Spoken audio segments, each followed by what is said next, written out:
Hola, ¿qué tal amigos? Muy buenas tardes. Bienvenidos nuevamente a su canal de YouTube. Mi nombre es Alejandro Galván. Les doy la bienvenida nuevamente a una enseñanza más que vamos a transmitir a través de este medio.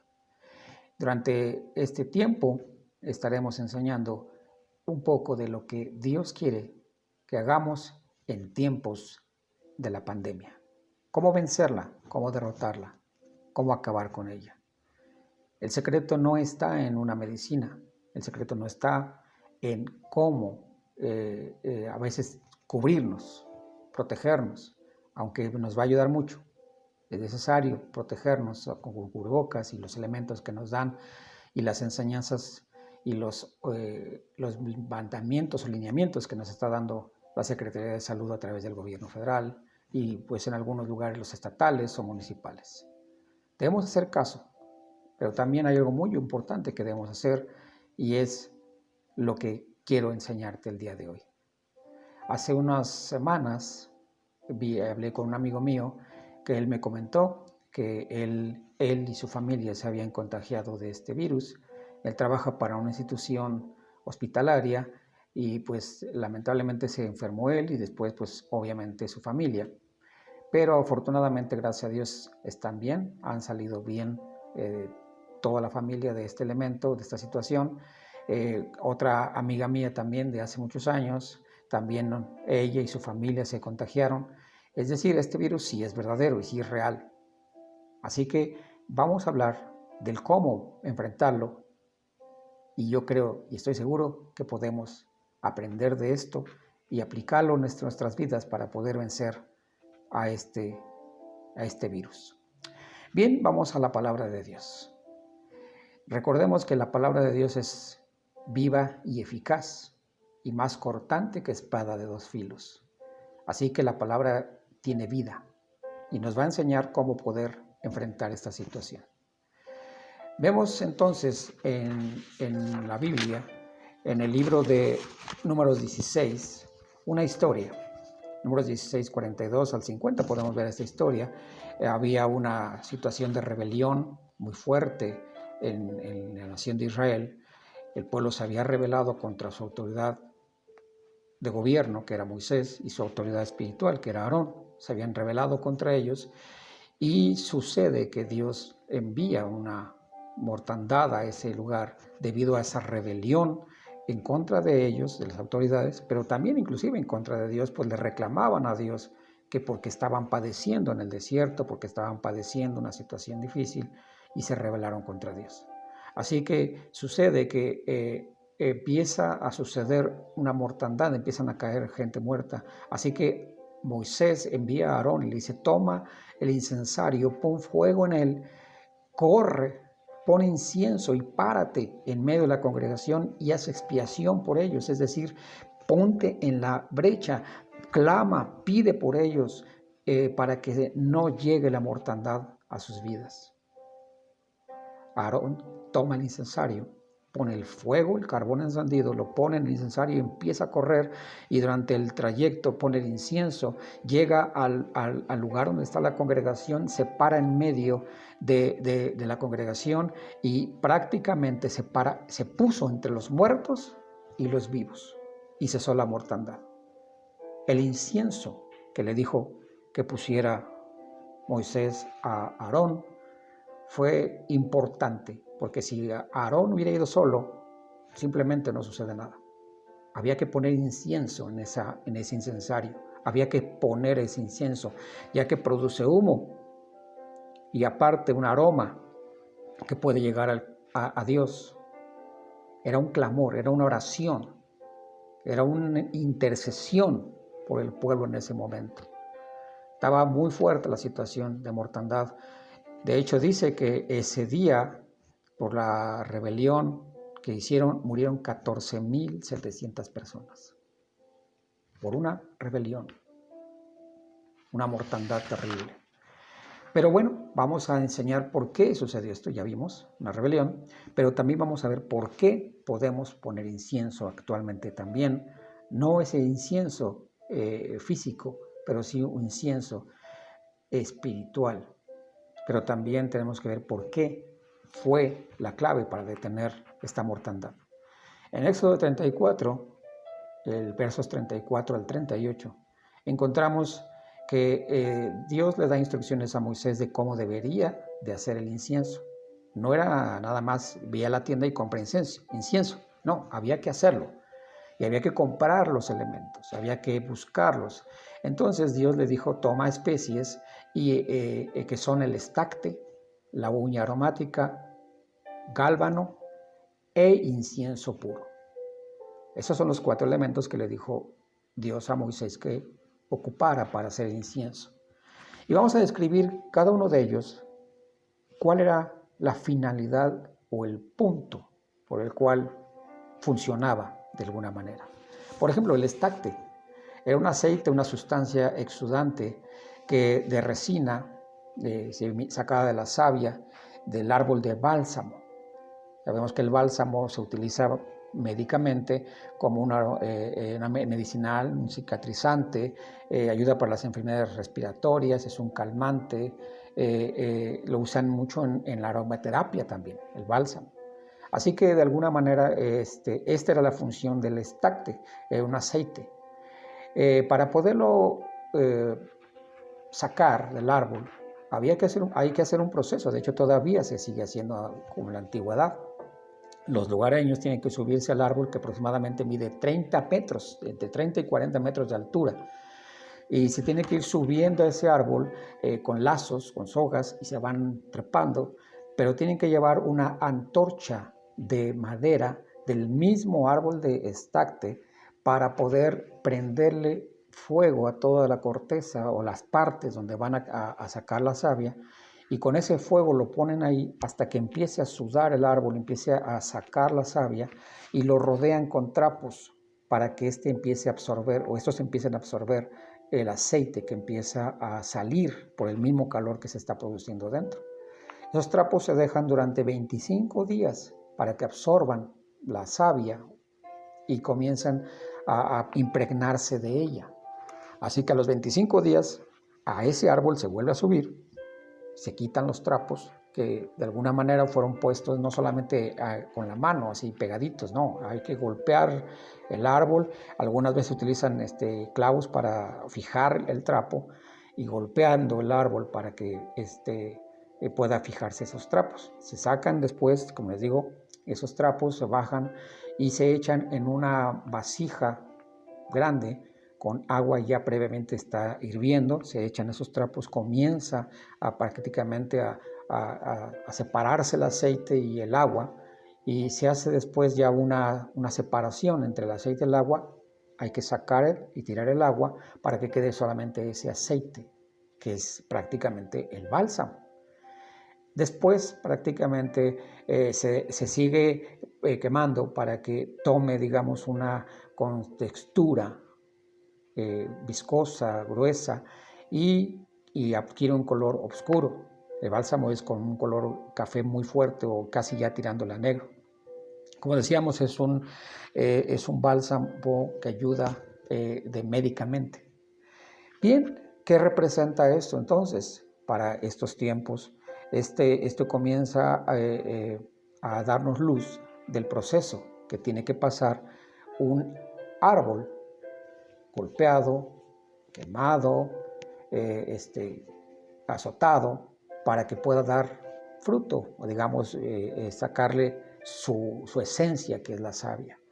Sabemos también que este árbol comienza a dar fruto a la edad de 30 años, o comienza a producir, generar más todavía a la edad de 30 años. No le puede sacar nada antes.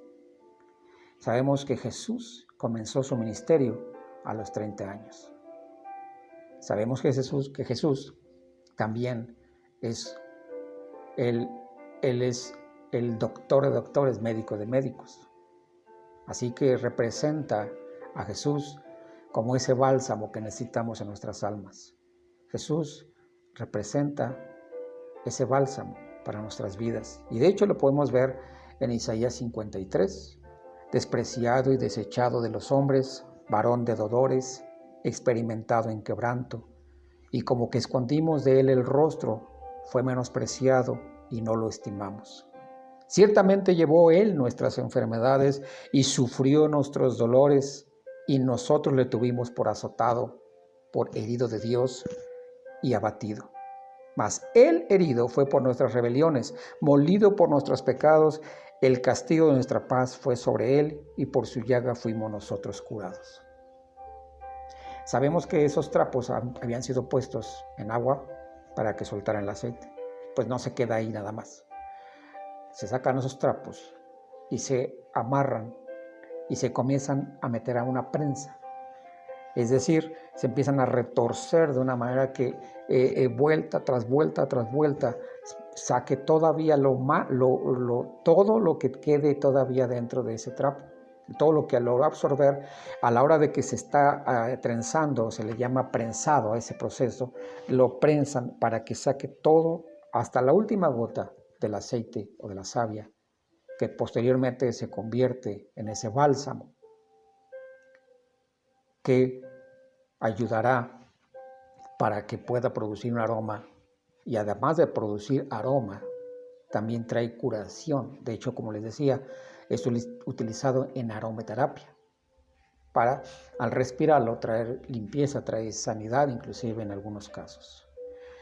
Bien, vamos al segundo elemento, que es la uña aromática.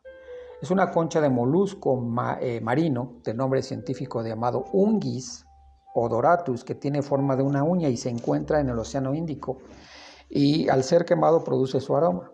Para poder sacarlo hay que entrar a las profundidades del mar Índico y buscarlo, y después de que uno lo busca lo sacas, se abre, y lo que importa ahí es no el interior sino la concha. Es la que se golpea, se empieza a moler para producir, digamos, el polvo de esa concha o de esa llamada uña, y solamente produce aroma cuando es puesta en el fuego, pero hay que meterse a las profundidades del mar para poder sacarla. Y Jesús nos narra una historia precisamente sobre esta situación, de cómo Él mismo se sintió cuando Él estaba en la cruz. Dice: sálvame, oh Dios. Eso lo podemos ver en el Salmo 69, del 1 al 3. Porque las aguas me han llegado hasta el alma. Me he hundido en el cieno profundo y no hay dónde apoyar el pie. He llegado a lo profundo de las aguas y la corriente me cubre. Cansado estoy de llorar, reseca está mi garganta y mis ojos desfallecen mientras espero en Dios. Este salmo fue escrito años antes del proceso de sacrificio en la cruz de Cristo, pero es un salmo profético de cómo Jesús estaba hablando de ese abandono, de esa soledad, de ese voltearse de Dios para no verle a Él en el momento en que estaba siendo crucificado, y que el mismo Jesús sintió en lo profundo de su ser. Es más, desde que estaba en el huerto del Getsemaní orando para que Él no pasara por esta copa, por esa situación, ahí empezó. Dice que salía un sudor de Jesús en ese momento que inclusive decían que era sangre. Así que era un clamor de Jesús, y que bajó a las profundidades, como Él nos explica aquí. Él sintió como descendía a las profundidades del mar. Y bueno, sabemos que Él descendió al Seol. Cuando Él murió en la cruz, dice que descendió al Seol y resucitó al tercer día. También nosotros podemos ver aquí que Él nos habla de esto, de este proceso en el incienso. El tercer elemento, gálbano, es una resina gomosa y pegajosa de olor desagradable, que se extrae de la raíz de una planta de la familia de las apiáceas llamada férula gumosa. Este árbol es de origen persa y también crece desde Siria hasta la India y puede medir hasta 4 metros de altura. Si el gálbano se quema solo, produce un aroma repugnante, pero al ser mezclado con otras sustancias como las que estamos hablando, combinando aquí, aumenta y fija los aromas de los otros elementos, no el del gálbano. sino se convierte en un fijador y multiplicador de los otros aromas con los cuales es combinado y pierde su aroma original, es decir, es un fijador. Para extraer su savia es necesario hacerle incisiones en el tallo hasta la parte más baja, cerca de la raíz, casi pegadito a la raíz, y sale una sustancia lechosa en forma de lágrima, que al exponerse al aire y al sol se endurece y se hace resina. Vemos que para poder igual extraer este elemento, hay que volver otra vez a cortar. Hay que cortar el tallo, tallarlo, y sale una solución lechosa en forma de lágrimas. ¿Cuántas lágrimas no derramaría Jesús estando en la cruz por nosotros? De hecho, Él dice en 1 de Pedro 2:25, quien llevó Él mismo nuestros pecados en su cuerpo sobre el madero, para que nosotros, siendo muertos a los pecados, vivamos a la justicia, por las heridas del cual habéis sido. En el Salmo 22:1 dice, Dios mío, ¿por qué me has desamparado? ¿Por qué estás tan lejos de mi salvación y de las palabras de mi clamor? Dios mío, clamo de día y no respondes, y de noche y no hay para mí reposo. Esta es otra oración profética del salmista, cuando Jesús estaba en la cruz y clamó al Señor y le dijo, Señor, ¿por qué me has desamparado? Eso está en Mateo 27:46. Cerca de la hora novena, Jesús clamó a gran voz diciendo, Elí, Elí, lama sabactani. Esto es, Dios mío, ¿por qué me has desamparado? Así se sentía Jesús. Dice que estaba como en las aguas profundas. Y aquí vemos que estaba escondido en la raíz, en lo profundo también, en lo más bajo de ese árbol. Para poderle sacar hay que cortarlo. Jesús fue perforado su costado, de cual salió agua. Cuando el soldado romano puso su lanza en su costado, agua salió del cuerpo de Jesús. Jesús representa también este elemento. También vemos el incienso puro. Es una resina gomosa de color amarillo o rojizo con olor suave a madera, muy aromático al arder. Lo produce un árbol de género de boswellia de Etiopía llamado olivono. Para producir la resina o el incienso se le hacen incisiones a los troncos y se raspa la savia y empieza también igual a meterse en vasijas esa resina. También lo que la palabra incienso significa es encender, que viene del latín incensum, y eso significa también humo. El humo que va a producir el incienso para cubrir aquel lugar con el humo no permite la visibilidad clara del lugar o donde se prenda el incienso, no se permite la visibilidad, y Dios lo usaba de alguna manera el incienso, ese humo, para no ver a los sacerdotes cuando entraban al templo. Ellos tenían que poner el incienso y humear el lugar de la presencia de Dios para que no pudieran ser vistos. Así que vemos ya los 4 elementos: el incienso, el sándalo, el gálbano, vemos la uña aromática y vemos el estacte. Los 4 elementos que forman realmente el incienso para que llegue al aroma a Dios mismo.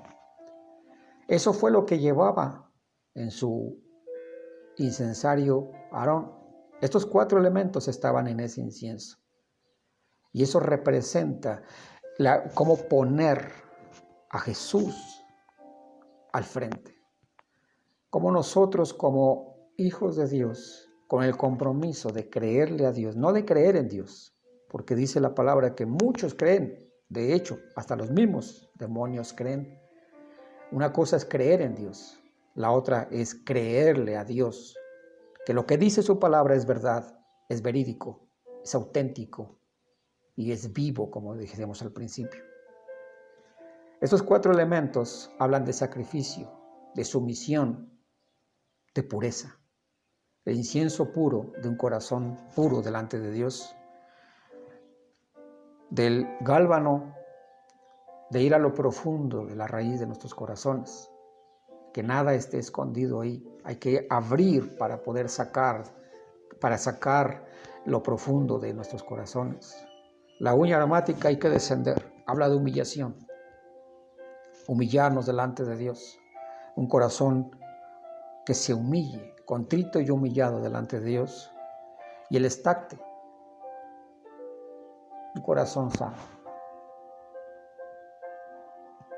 Un corazón que no guarde rencores, que no guarde odios, que no tenga nada en contra de nadie. Esos 4 elementos representan hoy nuestro corazón. ¿Cómo tenemos que presentarnos delante de Dios? Sin rencores, sin odios, sin nada que nos pueda avergonzar en contra de algo, de alguna persona, de algún familiar. Un corazón humillado delante de Dios, reconociendo su grandeza y su poder. Abriendo completamente nuestro corazón, despojándonos de todo y, sobre todo, un corazón puro. Jesús en la cruz representó eso. Por eso se convirtió en un olor grato a Dios. Aunque en la cruz le fue cargado todos nuestros pecados y el aroma, ese aroma desagradable que es el gálbano, combinado con el corazón puro de Jesús, con un corazón humillado delante de Dios, obediente, con un corazón que jamás había pecado, se combinó y fue convertido en un olor grato a Dios. Así que Aarón toma su incensario y va delante de Dios en medio del pueblo. Y cuando hace este acto, lo que está haciendo es una intercesión por el pueblo, para detener la mortandad. Sé que muchas iglesias, congregaciones están orando por las naciones, por los pueblos, para detener la mortandad. Pero muchos le van exigiendo a Dios. Muchos se van quejando con Dios por lo que está pasando. Muchos se están rebelando contra sus autoridades. Lo vemos aquí en México. Por más que el presidente y sus secretarios de salud estén haciendo lo correcto o estén haciendo lo que de alguna manera les toca hacer, nada satisface a mucha gente. Se quejan que porque hay muertos, que porque no les da, la curva no se aplana, que porque esto, que porque el otro, y se están rebelando las autoridades. Y cuando se les habla de Dios, muchas veces culpan a Dios. Si Dios fuera, si Dios nos amara, no permitiría esto. No es así. Todo esto tiene una consecuencia. El pecado, la rebelión, el alejarse de Dios, el distanciamiento de Dios. No quiere decir que ha habido un juicio contra México. Pero esto nos puede enseñar a buscar a Dios ahora. Esto en lugar de alejarnos nos debe acercar. Esto en lugar de enojarnos contra Dios nos debe hacer reaccionar y poner nuestro corazón en orden. Si hay cosas que dejar, si hay rencores, si hay odios, si hay raíces de amargura, sacarlas de nuestra vida. Es lo que hacía uno de estos elementos, el gálbano. Si hay pecado, fuera el pecado. Todo eso tenemos que hacer. Tener un corazón puro, un corazón manso, un corazón obediente, un corazón humillado delante de Dios. Entonces, ahí, como hizo Aarón, correr delante de Dios, correr a su presencia, ir delante de Él y con esa actitud correcta, con ese corazón correcto, con esa sensibilidad, empezar a interceder por el pueblo. Yo te voy a decir algo. Aquí, Dios no le dijo a Moisés que hiciera esto, ni a Aarón. Moisés de sí mismo decidió detener la mortandad. Se humilló delante de Dios y como vio que la mortandad ya estaba en camino, él mismo ordenó a su hermano y dijo, ve corre, corre, ve y párate en medio de la congregación y haz expiación por ellos. Es decir, párate en medio de la mortandad y la vida. Y nuestras oraciones muchas veces son: Señor, que no nos llegue el virus. Guárdanos, Señor, del virus. Pero no hay un clamor, no hay una intercesión, no hay un dolor. Nos tenemos que doler con aquellos que el día de hoy están padeciendo esto. Familias que han perdido a un ser querido y que no han podido estar con ellos, que no han podido despedirlos, ni siquiera han podido enterrarlos. Gente que vive en este momento un corazón dolido por haber perdido a un familiar muy amado. Nosotros tenemos que interceder como si nosotros mismos estuviéramos padeciendo esto. No una oración. Una oración sencilla no toca a Dios. No sencilla en cuanto a la palabra, sino sencilla en esencia. Cuando no lleva esencia, no lleva poder la oración. Cuando nosotros entendemos que hay que humillarnos, que hay que tener un corazón puro, que hay que librarnos del pecado, que hay que presentarnos delante de Dios con humillación, reconociéndolo a Él, entonces Él escucha la oración y sube a Él como ese incienso. Sube a Él como un clamor, no como una oración simple.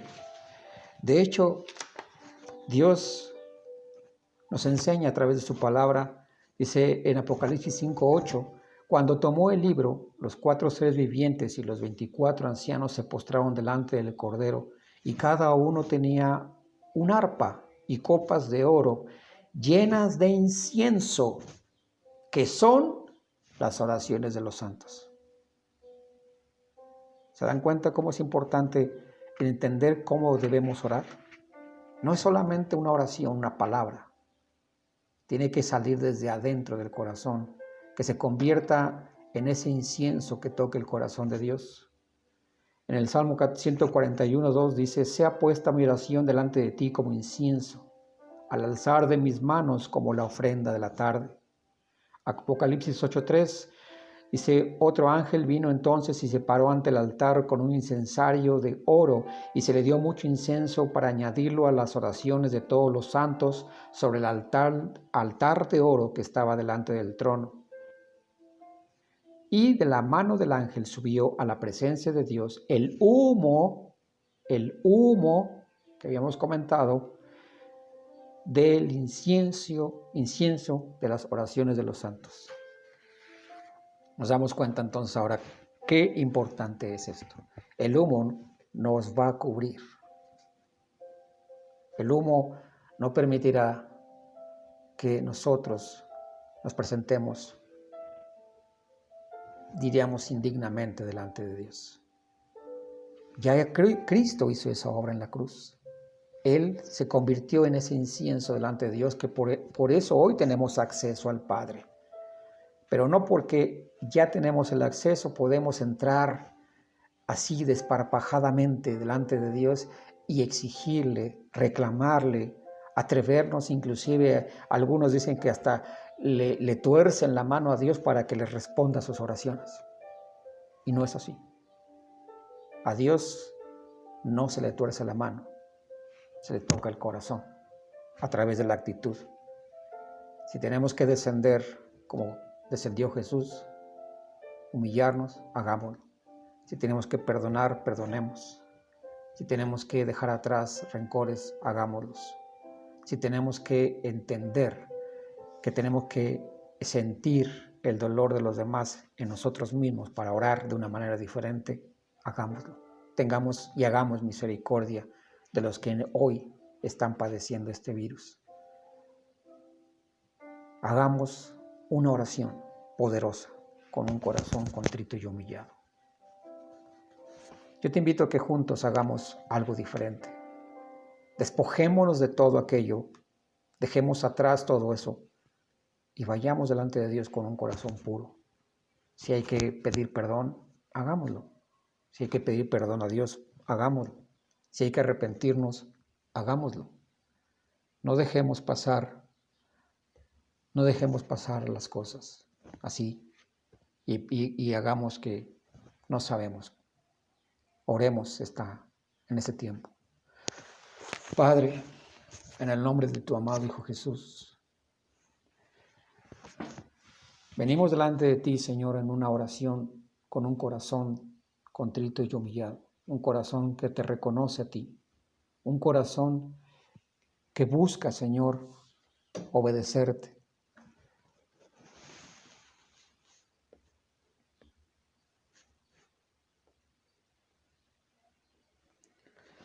Que busca tocar tu corazón, Señor, a través de tu palabra. Dios, ayúdanos a volver a ti. Si hay cosas que tenemos que dejar, las dejaremos. Si hay cosas que tenemos que dejar de hacer, pedirte perdón, buscar tu rostro, Señor, lo hacemos. Porque hoy intercedemos por nuestra nación, intercedemos por aquellos que están padeciendo este virus, aún los que están en hospitales, los que están, Señor, en casa, enclaustrados desde más de 40 días. Señor, los que están padeciendo en este momento hambre por causa de no tener dinero para poder comer. Señor, esto no solamente es un virus que está matando, sino que es un virus que está contaminándonos el alma, los sentimientos. Hoy hay gente que se revela a ti, hoy hay gente que está teniendo miedo, terror inclusive, Señor, y no debemos dejarnos gobernar por el miedo y el temor. Clamamos a ti, Señor, por nuestra nación. Detén la mortandad de nuestra nación. Buscamos tu rostro humillados, sabiendo, Señor, que en la cruz del Calvario tú te convertiste, Jesús, en ese incienso que logró abrir el corazón de Dios para perdonarnos y acercarnos confiadamente el día de hoy ante tu presencia, Señor. Padre, te ruego por mi nación, te ruego por mi presidente, te ruego por los secretarios de Estado, te ruego, Señor, que les des sabiduría, inteligencia para poder administrar los recursos y poder implementar medidas que ayuden a bailar o a aliviar o a sanar a este pueblo, Señor. Sé que hemos pecado contra ti como nación, pero también, Señor, yo te pido que hoy perdones nuestros pecados y nos libres, Señor, de este virus que está matando gente, Señor. Como iglesia, como pueblo de Dios, nos unimos en oración y clamamos por este país, clamamos por nuestros hermanos, por nuestras hermanas, por jóvenes, por mujeres, por adultos, por niños, Señor, clamamos e intercedemos, Señor, en este momento, subiendo y viniendo a tu presencia, Señor, con un corazón contrito y humillado, con un corazón puro, con un corazón, Señor, que trae, desea que traigas ese bálsamo a aquellos que en este momento, Señor, están padeciendo la pérdida de algún familiar. Dios, te ruego por mi país, te ruego por mi nación, te ruego por mis hermanos, te ruego por mi familia, sí, te ruego por mis amigos, Padre, pero te ruego también por esta nación que te necesita. Te doy gracias y espero, Señor, en verdad, hoy tu respuesta. Con amor y con humildad te lo pido en el nombre de Cristo Jesús. Amén. Pues bien, hermanos, amigos, compañeros, familiares, primos, sobrinos, a mi mamá, a todos nuestros familiares, yo deseo de todo corazón que nos unamos en oración, pero no una oración exigiendo, no una oración pidiendo, no una oración queriendo obligar a Dios a una respuesta, sino un corazón que toque el corazón de Dios, un corazón humillado, un corazón contrito, un corazón que se rinda a Dios, un corazón sin pecado, un corazón puro, para que entonces este incienso de oración suba al corazón de Dios y Él responda. Bendiciones para todos.